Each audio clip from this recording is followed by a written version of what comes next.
Alright guys, so we've got some really basic tools that we're going to use to put this sign together. First is the 1x4 pressure treated piece of wood, as well as a 1x2, sandpaper, tape measure, wood glue, pencil. The clamps are for holding the wood together once we glue them, but it's optional if you can use some other means of keeping them pressed together. And then some sort of saw, either circular saw. If you just want to use a hand saw, maybe you're a home crafter, DIYer, and you don't have some of the power tools, that's absolutely fine. You can use a hand saw. We'll talk about how to do it. It's a little bit more challenging and tricky, but it can be done. Or if you just want to use more of a table saw, whatever works for you, as well as some nails. We'll use some nails and a nail gun. But again, if you don't have one, totally all right. But as you can see, some pretty basic tools to get this done, in addition to the wood stain that I don't have up yet, but very easy to craft, and we'll get started right now. Now the first thing we're going to do is measure for our cuts, and I highly recommend buying the house numbers that you need first and then laying them out. I'm going to do a 20-inch piece of wood. It's going to be 20 inches long because I'm going to have 3 letters here with a little extra space on the side.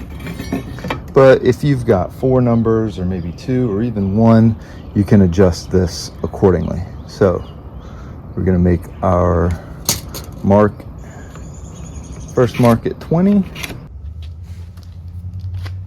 Now I did move the miter saw to the ground for a little bit more stability, and what we're going to do is we're going to cut this one and then use it as our guide to cut the next.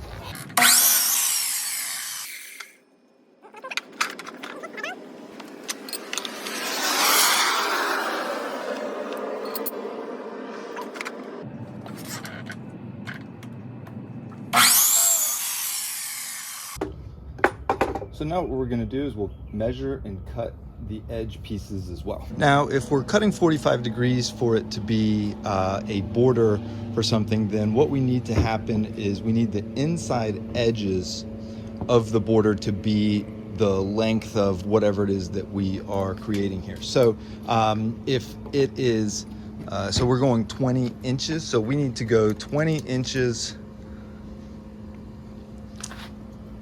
And we're going to make a little mark here, measure out to 20, right there.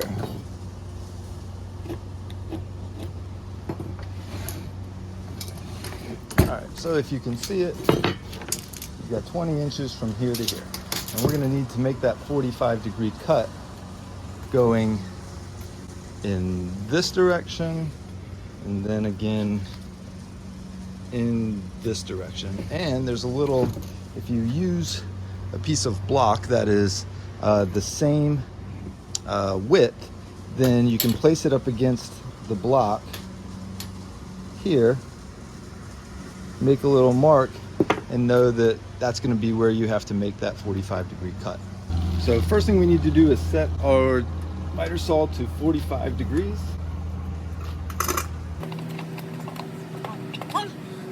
And then we are going to make our first cut on this side. You want to make sure that it's nice and flush. Again, keeping your hands away.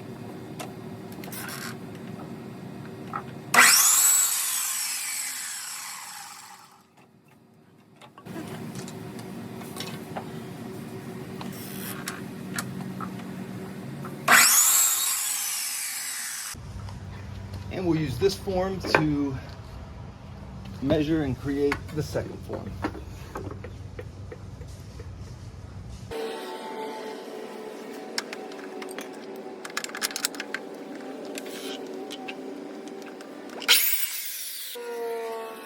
Perfect. So now you can start to see what it's going to look like, and now we need to measure and cut the side borders. And end to end, 7 1/4. And just under 7 1/4. So we'll use 7 1/4 for both.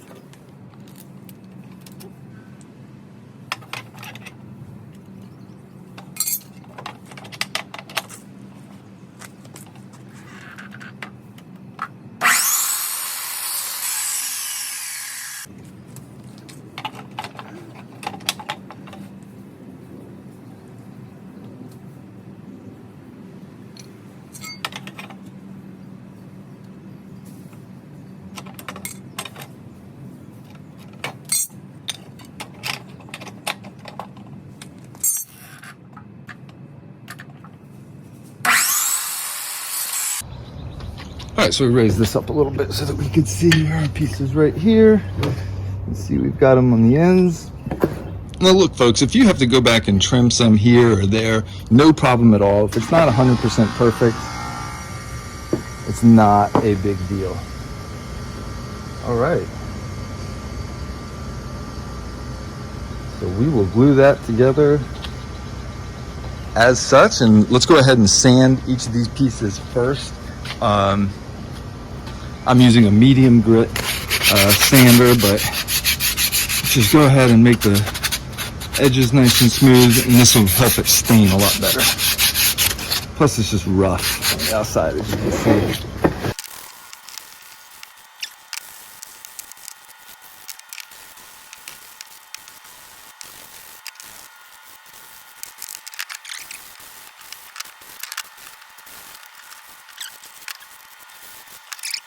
All right, so we're gonna glue all these pieces together, and it's very helpful to have a smooth, flat surface. So if you don't have a workbench or anything, a garage floor or the ground on the concrete works just fine.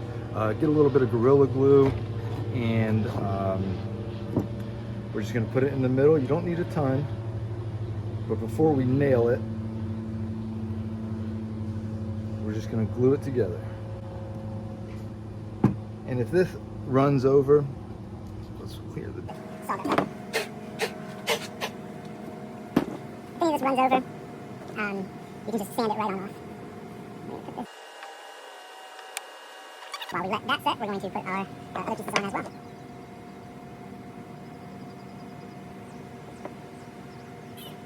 All right, so I've got a nail gun here, but if you don't have one, no big deal.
All right, so now it's time to stain it. We've got it sanded down, wiped down. Our corners and our edges are looking nice and flush with each other. Nail holes have all been covered up.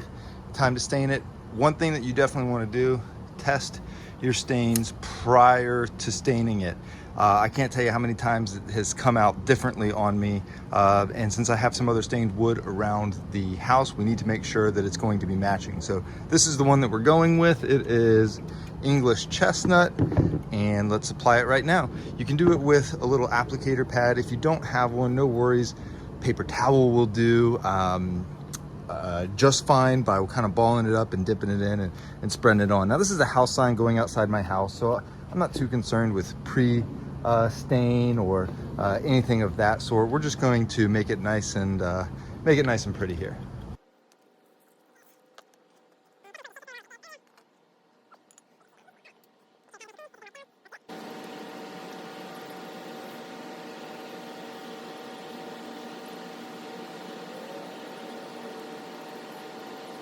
And you definitely want to be staining with the grain.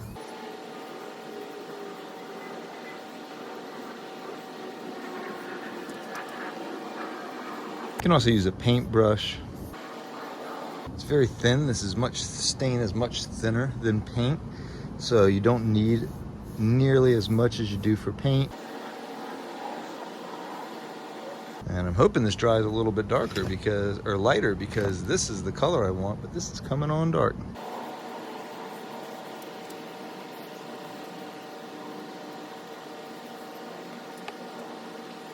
I am going to stain all sides simply because it is going to be out in the rain and the sun and elements, so I want to make sure that even though this won't be showing, that it is protected.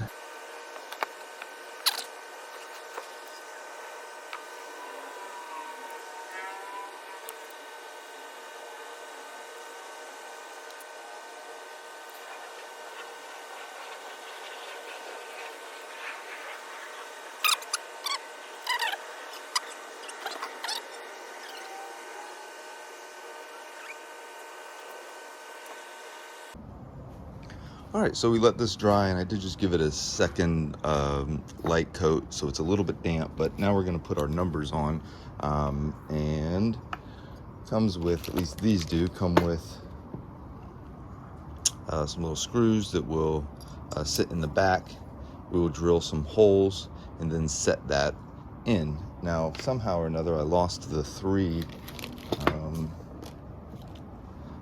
the template to the number 3, so we're just gonna have to guess a little bit with that one.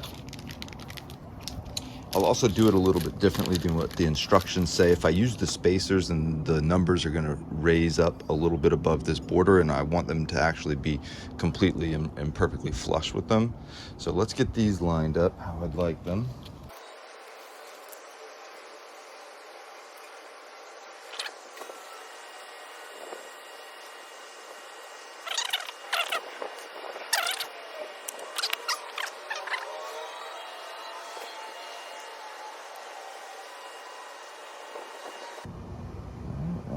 Press down.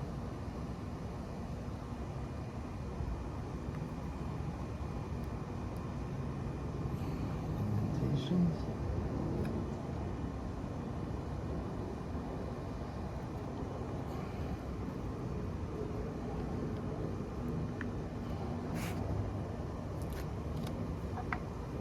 Right.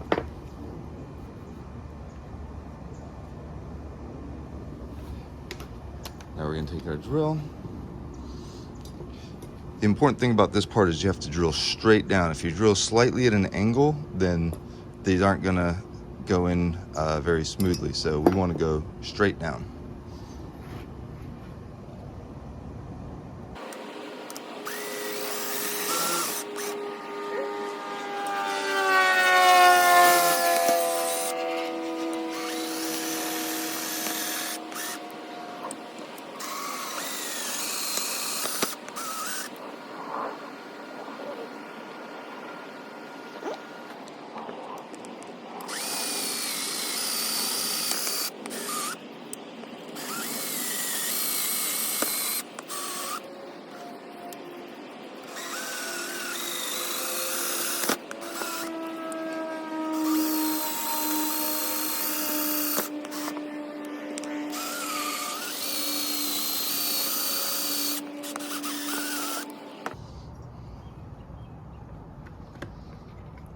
How on earth did I do that? We'll solve that. Not a big deal.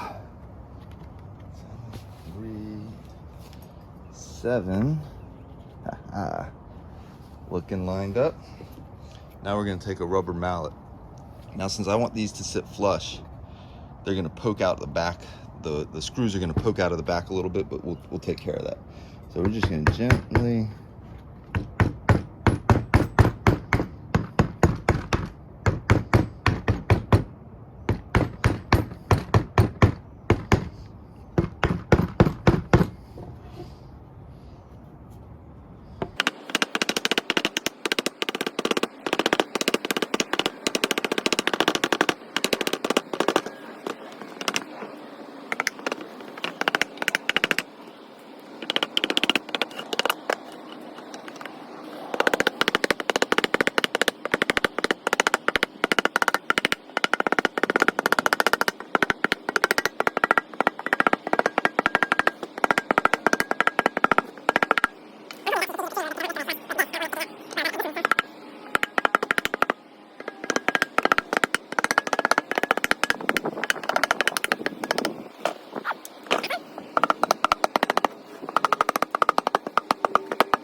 have it.